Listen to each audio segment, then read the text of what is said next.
watch.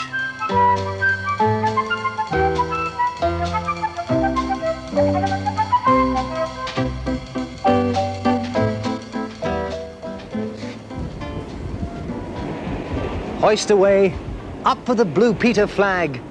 Our ship's leaving harbour again, and the programme's begun. Last week, we saw how Cook sailed to Tahiti. But that was just the first part of his voyage.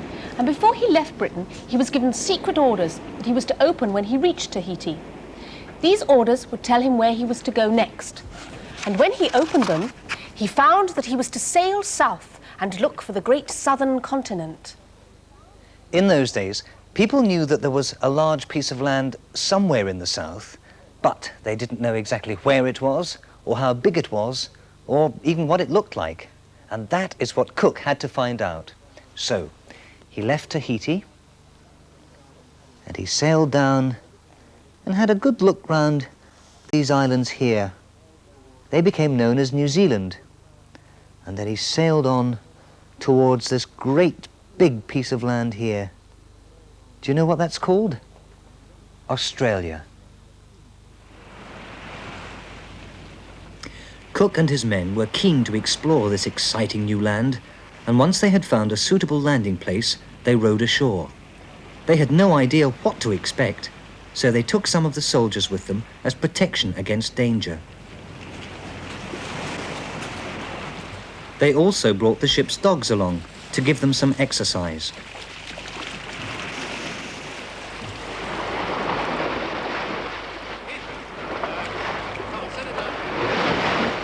While Cook and the soldiers raised the Union Jack, the botanists, that's the people who were interested in plants, went off collecting.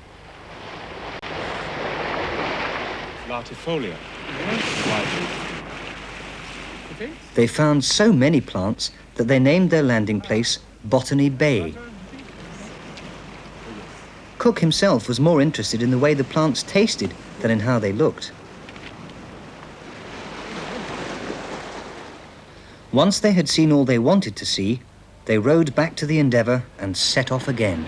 Stand by, forward, stand by, forward, stand by, all make course, ready all aboard, hooray up! Bring it down, forward, go! Put your backs into it. After leaving Botany Bay, Cook sailed on up the coast. He kept as close to the shore as possible because he wanted to make a map of the coastline.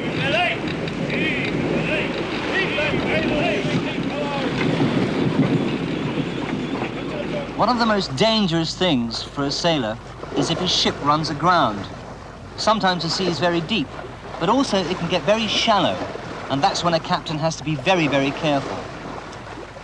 One of the things that Captain Cook had to help him in this kind of situation was a measuring line called a hand lead. Hand leads are still used today, and we've got one on board with us. A hand lead tells you how deep the sea is. As you can see, it's a heavy piece of lead at the end of a long line of rope, and the rope has markers along it at regular intervals, in fathoms. A fathom is about 2 meters long, and that's the unit you use for measuring the depth of the sea. Right, let's show you how it works. What you have to do is swing the lead into the water and let the rope run through your fingers until the lead gets to the bottom. Here we go.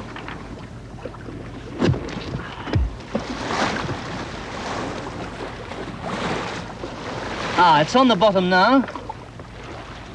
And as you can see, my hand is nearest to the white marker. That's the 5 fathom marker, which means that the sea here is 5 fathoms deep. Right, haul it in. Now I'm going to show you something. I wonder if you've noticed that all these markers are slightly different. The 2 fathom marker is made of leather with 2 little tails on it. The 3 fathom marker is also made of leather, but it has 3 tails on it. And the 5 fathom marker is made of white linen. So you see, each one is slightly different. So you can tell which is which just by feeling. Now that means you can use it in the dark. It's clever, isn't it? Back on the Endeavour, the sailors used the hand lead night and day, and Cook was kept busy with his maps. He was determined to do the job well, because it would make life easier and safer for any sailors who came to Australia after him.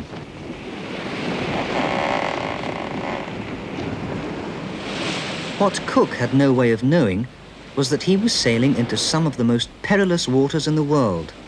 There are some places where even a hand lead is not enough to keep a ship from danger. For a month, Cook steered his way safely through the rocks, but one night his luck ran out.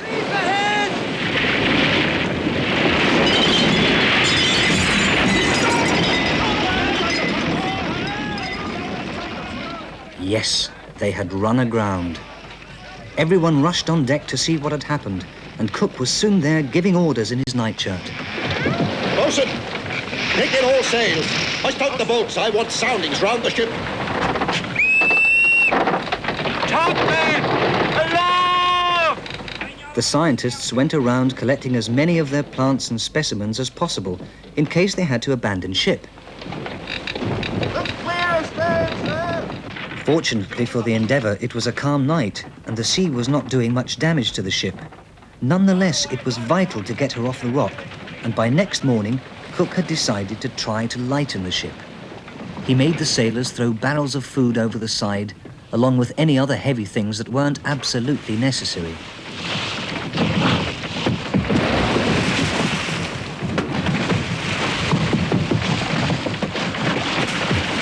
After that, Cook gave orders for the cannons to be thrown overboard. Jettison the 4-pounders, and all shot.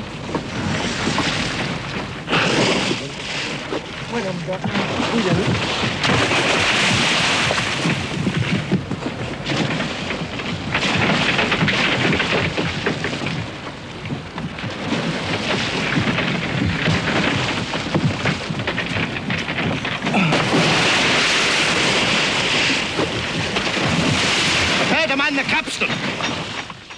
They waited anxiously to see if the plan would work. And it did. They were very, very relieved to find themselves sailing clear of the treacherous rocks.